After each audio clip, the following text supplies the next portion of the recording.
Okay, so time for some sculpting. So we're back in real time here.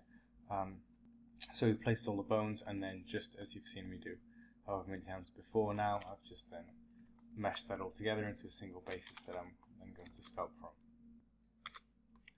Now, I feel like the biggest challenge here is actually going to be finding the visual language, discovering and creating the visual language, maybe we can put it that way. So basically, like, I don't think it would make any sense to try and look at what Schiele has done and go, okay, how do I remake those brushstrokes in a sculptural format? I think that would be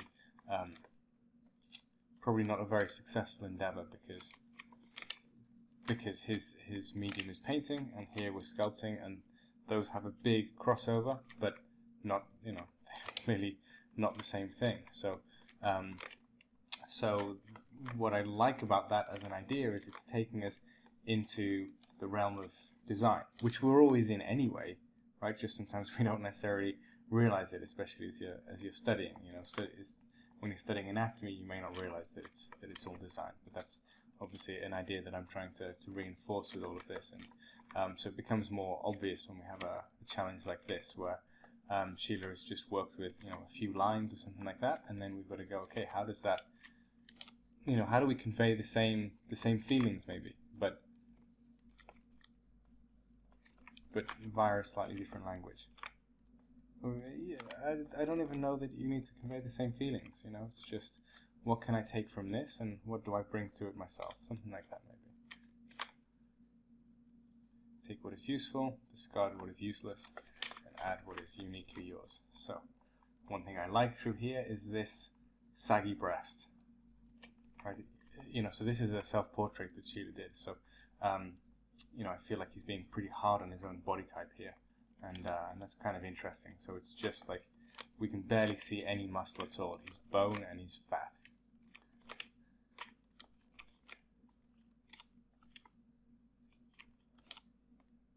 So those are the two things that I'm grabbing hold of. Of course, we will have muscular description in places, but it's going to be driven, the movements are going to be driven by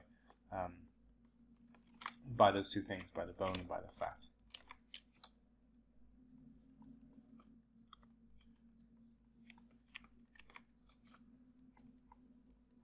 See, here I'm using inflate on the limbs. It's super dangerous. Like, by all means do it, because it's a good way of adding form quickly, even though, you know, we know the forms are going to be pretty lean here, but just be aware how dangerous it is, because it's a mindless way of adding form. In the same way that smooth is a mindless way of removing form, and I use it all the time, but I am very much conscious all the time of the mindlessness of it. It's a similar thing to what, like, I don't know, if you're working in charcoal, just smudging your charcoal or something like that, or if you're working in water-based clay, then using water and you know, just smushing that all over your sculpt. It will smooth it off, but it will do so in a mindless way, and that's no good, because the mind of the artist is the thing that the artist is bringing to the artwork, right? Without that, it's just machine work. So, well, just be aware of that. Here, and we looked at this in the analysis, how in his drawings, Rosetta will just use two lines just to go, you know, boom, there's the story of the compression, right? And we can see it there. I haven't located it in the right place as of yet, because well, look, you see the distance between the hand and the shoulder? So much closer on Schiele's work. I'm not sure if I just called him Frazetta. Very, very, very different artists, so apologies if I did. But anyway, so that's something I want to be aware of, because that raised shoulder is so important. And yeah, it's no good. It's no good coming so far under the personality of the form right from the get-go. I can't do that. So that distance, well, you know, if I was to duplicate the width of that hand, it's about the same distance there to the top of the shoulder. So we're getting a little bit closer there. But you know, measurements like that, relative measurements, you take like the width of something and see what happens when you duplicate it. Very, very useful in general. And look, right out of the gate, I've just underplayed this and just gone for something too boring. So be careful about that. But what led me to see that was starting to look at that, and then not being satisfied just with my lines, but then looking and seeing how the lines relate to other things. So, for example, you know, that crease just there, where it's finishing, I might go, okay, take a horizontal there, that lines up with the lips. Okay, well there it doesn't, so then potentially I need to map that out to be closer. Now it's not, I mean, look, you could do something like this, right, and start to try and overlay things and whatever. That's not smart, or at least for what we're trying to achieve here, is not something that I would recommend, because we don't need a direct one-to-one match. What potential benefit could that serve, given how inaccurate Schiele was in the initial work, right? Intentionally inaccurate, because as we've seen, his use of anatomy is very, very sophisticated. But the thing when you're working from another artist's work is not to try and copy their work. It's a trap that I fell into, just like it's a big open trap, and as a student I just fell straight in there, right? What you want is to find what it was they were looking for, and then search for that using your own sensibilities, because you are not them. And that's, so if you try and be them, it's going to end up being contrived, and it's going to end up being forced, and that's, a pretty bad thing for an artist to do.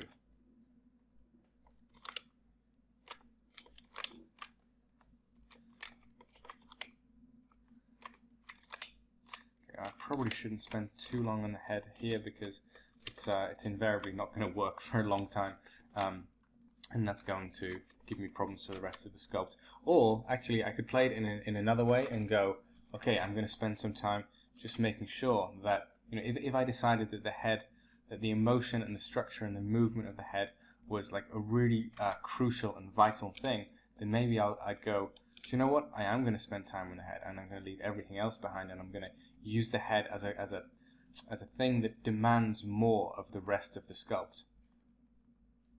I don't know if that makes sense. I often use Michelangelo as an example here. If you look at his unfinished work, which is, he didn't bother finishing much of it, you can see like an area where he will just finish an area, and then that demands that the rest of the work meet that standard. So you kind of you use it as a way of like discovering your visual language. You could put it that way. Here I'm looking for just the sharp upward movement of the nostrils. I'm not concerned about accuracy at this point. I'm concerned about personality. Well, and actually, I will never be concerned about accuracy. It's not going to feature into this exercise at all, I don't think. When we were talking about the accuracy there, it was because that's then screwing up my personality, because it means I don't have the lift of that shoulder enough. Yeah, you can see, even though I think looking for the right things in the face, it's going to take a lot of time to pull together, and if I wasn't doing this as a live demonstration, then maybe I would sink that time into it. But I think, yeah, it's just going to take a lot of backwards and forwards to get that to work, and that's maybe not the best way to spend this time. So let's move on and start fleshing in other stuff. So here, as much as I stretched the bones, maybe somewhat predictably, I just didn't push that far enough. Right? You see how his bone is really flaring out at the bottom. Not in a way that is even remotely realistic, but the personality is there in nature. So Schiele's taking that, being fully aware of what that is, and just manipulating it. I think of all the artists that we'll study in this Anatomy from the Masters series, I don't think any of them will prioritize bone as much as Schiele does.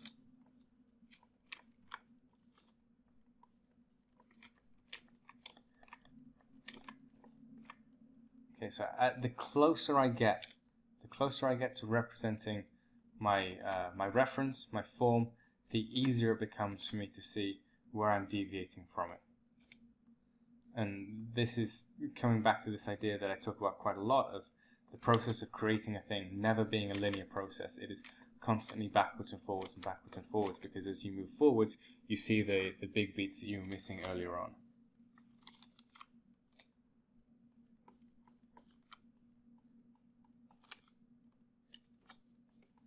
Again, using inflate, very, very dangerous, but I'm aware of the danger. So the reason I say it's dangerous is, look, as I inflate it, and especially then if I smooth it back, I've found a way of making my form immediately cylindrical, which is just not going to be like a natural and organic form to work with. So it's just something that you have to be aware of.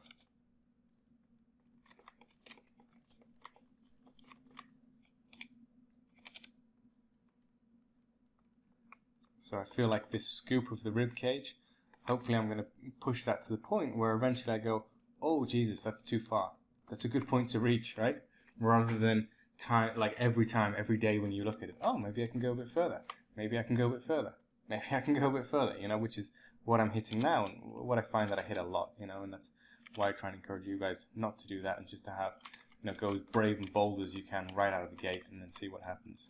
So down here, I'm pretty certain at some point what I'm going to do is use complementary Schiele reference to see how he handles this, but you know, even just thinking about the analysis, you know, and what we were looking at then, there are some things that I can remember that I can hold fairly well in my head. So firstly, it's just how sharp he made that aces. So I'm going to use damp standard just to get that bonk poking out through there. And then he is aware of that, like, simple spherical form of the stomach.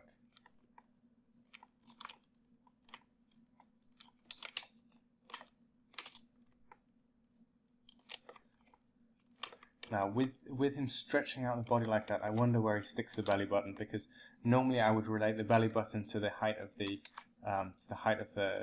hips, so being just below the height of the hips. So that would be something like that. I wonder whether he stretches it up. I think instinctively I would, to avoid bringing too much attention to this huge distance through that. But I'm going to put a mark in there for now, and then just in my head, I'm going to make sure that I keep track of that. Now, there's another thing that I noticed, that oftentimes he has the sternum down here, even though I'm sure he knows full well it's up there. Can't quite figure that out, and you know, if I don't have the if I can't look at that and go, yeah, that makes sense, what a good idea because of X, Y, and Z, then I'm going to be less likely to keep it. And it's important to keep that in mind, even when you're working with someone that you really admire, you know, because it keeps you honest to what matters to you. It's the same thing when I'm giving you guys feedback. If you don't see the thing that I'm talking about, it's really important you just don't do it, you know. I'm not gonna be upset by that, you know, and it might be that I'm wrong, or it might be that you're not at the point in your journey yet where that particular idea that I might have is important to you, and then it might be that you know, I have this with my own work. Years down the line, you suddenly go, ah, that person meant that when they were saying that. Now I see why it's important. But like I say, it could be the opposite, because we're different people, we may have different sensibilities. And if you don't have that, then it's like, you know, one thing that I'm constantly pushing you guys for is to have a mindset that is like at least actively engaged with what you're doing. Very, very important when we're doing work like this, when we're working from another artist, that you're not just getting caught up in, okay, well, I'm going to copy, and by the time I finish copying, then I'm going to, you know, have some knowledge, let's say, of that artist and how that artist is working. Maybe not. You know, a camera doesn't get any knowledge from its photos, right? And if you're able to work from reference very, very well, then what you're probably doing is abstracting the form quite well, meaning that you're not necessarily thinking about it or engaging with it.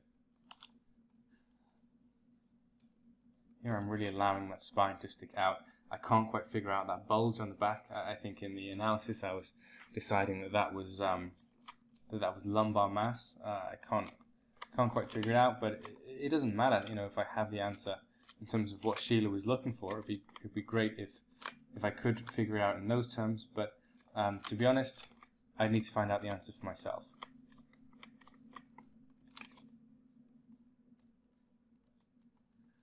Finding ribs, so finding a very, like a secondary or tertiary form, something like that, even though I've got so many things still to figure out, because it's a storytelling beat. So I'm prioritizing not based off of the size of the form, but on the narrative of the form.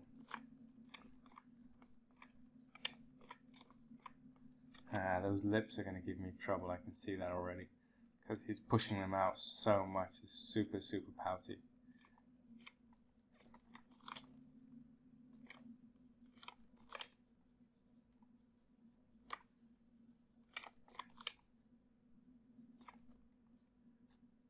Brow is so heavy. It's being so bold with that. So typically, on most people, you would when you hit this 3/4 view, you go, okay, the cheekbone sticks out further than the brow. That's that's a normal check that I have. Whereas here, you can see he's inverting that relationship. I'm trying to remember what he looked like in real life and whether that was actually a characteristic, but I doubt that it was. Could definitely be wrong on that. It could happen that you can have a more dominant brow than cheekbone. It would just be unusual.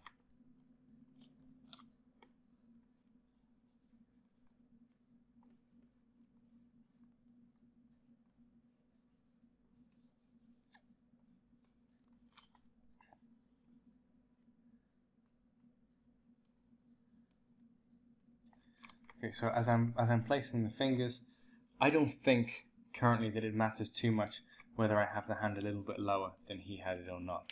But it's something that I'm thinking in my mind. I am putting it, I'm looking to put it where he had it, so I'm using that, his eye, and going, right, well, that index finger is going to be an inch above his eye, so actually if I'm using that as a point of reference, then it's going to be there, so the whole hand will come up through here. But one thing that I need to decide for myself is whether or not that would matter if I had it slightly lower or slightly higher. And I don't think that it would.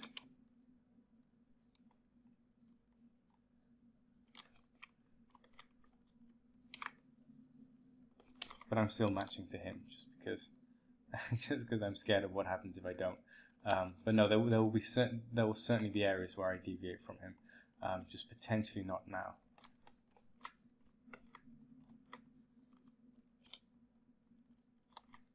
And you know, the reason why I've made sure that my sculpture goes beyond the boundaries of his painting is to force me to do that, so that I don't accidentally get into a copying mindset. So there are areas that I will have to invent, and when I invent those areas, they will have to be true to the visual language that that I am defining, which will be different to Schiele's visual language because I'm not him, and because I'm sculpting and not painting. But what I would hope is that, you know, there would be some sort of relatable synergy. There would be something that I can,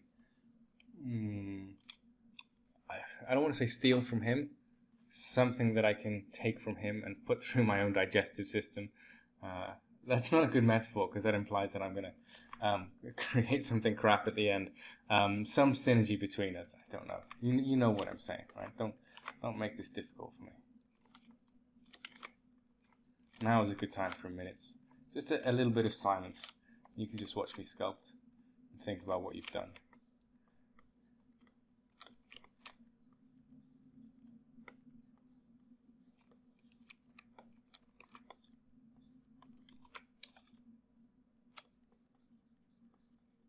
Okay, back in the room.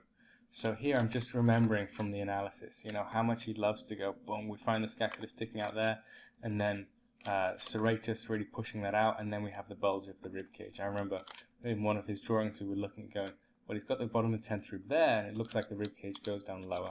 I don't see any reason, you know, to kind of go, Schiele liked to break the bottom of the 10th rib and the actual ribcage. I just think in that particular drawing he just might not have cared to give that much attention to it.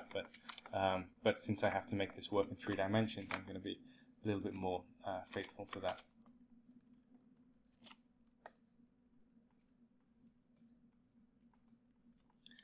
Something for my serratus. And the ribs themselves. The waviness of the cartilage of the ribcage there.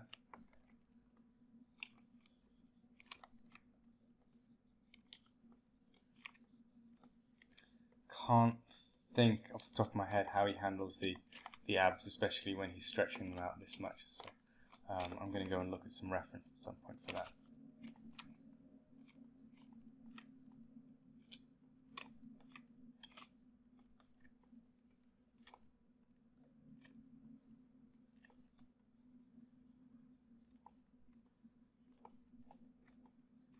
How I handle the hair is going to be very much a design problem. Because, you know, I can't do what he's done. Like if I was to try and get some of those tufts through there and try and find a sculptural solution to that, well, I'm sure that there's a sculptural solution that exists. I'm just pretty sure that I would fall short and it's going to look weird. Very, very difficult to get floating tufts of hair in sculpture because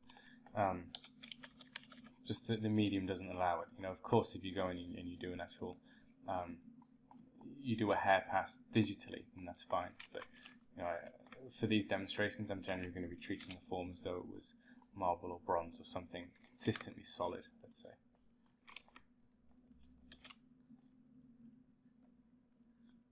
The strength of this hairline is going to be quite important. That slight widow's peak that he's got.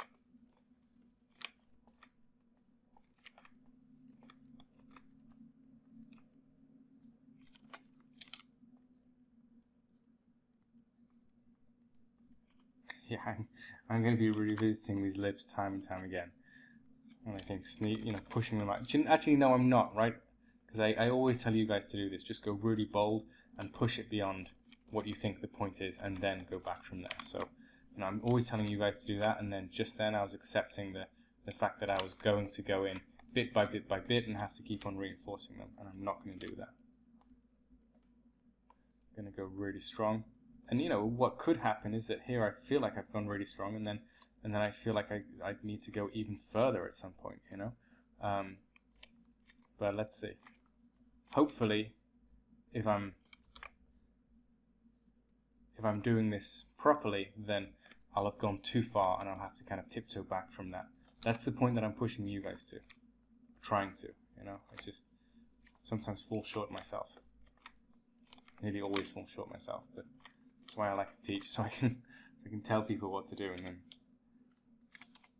then not mention the fact that I don't do it. but that I aspire to do it. That's the important thing.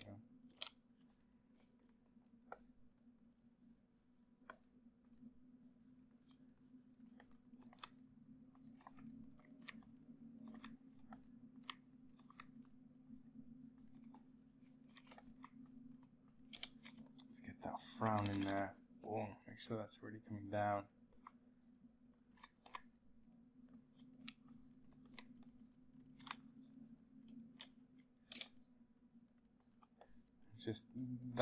For me, that's gonna be the top little bit of the scapula. Here, we saw this in the analysis, right? What Schiele's doing with the top of the scapulas, both when the arm is raised and through here. I'm not able to map out anatomically, so I don't know yet whether I will constrain myself to having some kind of anatomical basis to it. Can't see what there is really to be benefited in that, or whether I will just reference him and just make it weird, or whether I'll just come up with something of my own. Because remember, this whole idea is that when we're working from another artist, is that we find the meeting point between ourselves and them. So it could be something that I do that is just a crystallation, and that's different to what you would do, and different to what he would do, and different to what anyone else would do. That would kind of be ideal if I could get it to work. There's that dip in the biceps that we looked at in the analysis portion.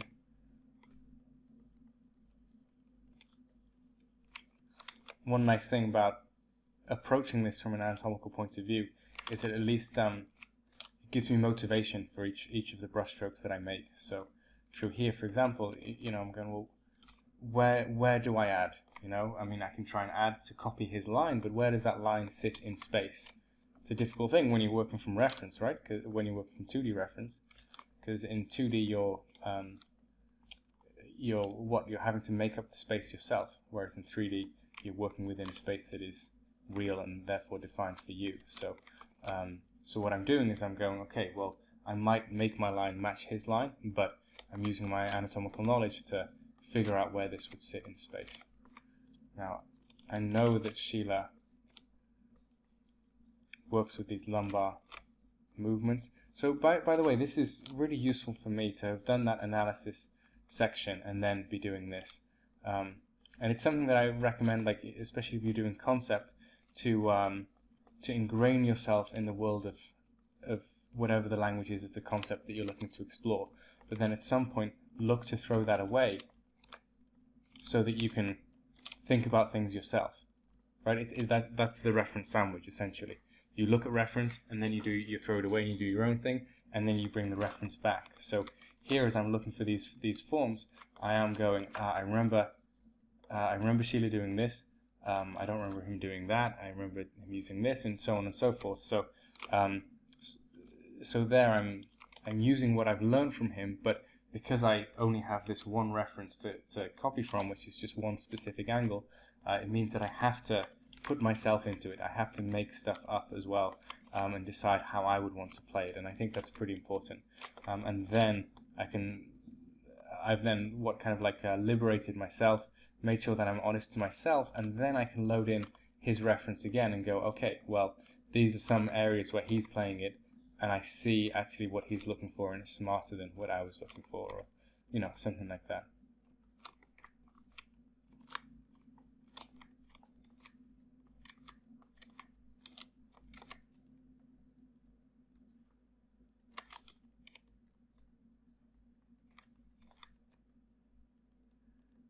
I'm going to push these nipples a bit, since he does seem to have these big, heavy nipples.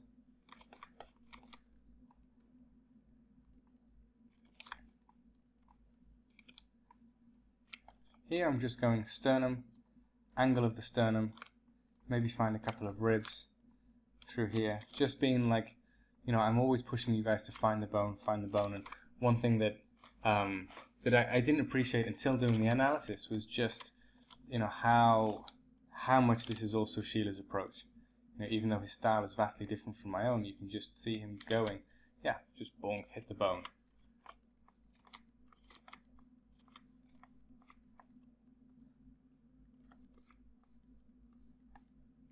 So, and I think I'm going to be coming back and doing this time and time again. Just, you know, every time I lose it, every time I forget and prioritize other forms, just coming back and seeing if I can dig that bone out some more.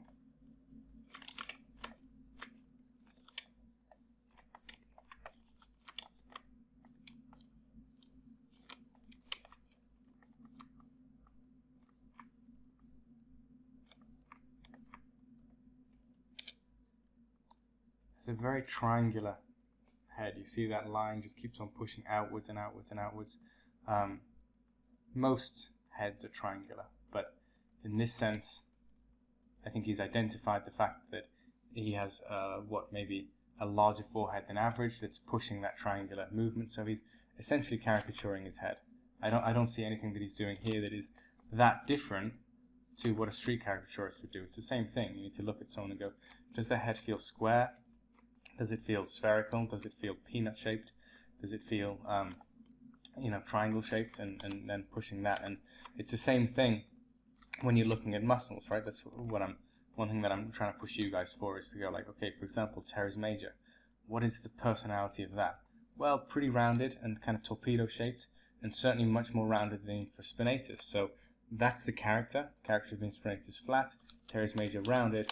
So that's the same idea as going, okay, triangular shape there. Let's take it and let's push it and you know, let's see what the breaking point is. So so I really encourage you guys to caricature your muscles, if that makes sense, and your bones and everything. That doesn't mean to make them unrealistic, but it'll just mean that you're leaning on the side of personality, and that can be, you know, pretty important, especially if you find yourself over interested in accuracy.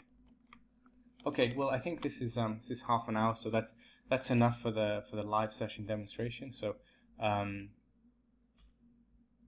I'll probably record a bit more of this, because there's more than the Raphael, more than the Frazetta. There is exploratory stuff to talk about here. There is design stuff to talk about here, which there always is, which there always should be when we're talking about anatomy, but I think even more so here. So I'll carry on sculpting for a bit and record it, and then speed it up and narrate it, and then we'll do a post-mortem at the end of that.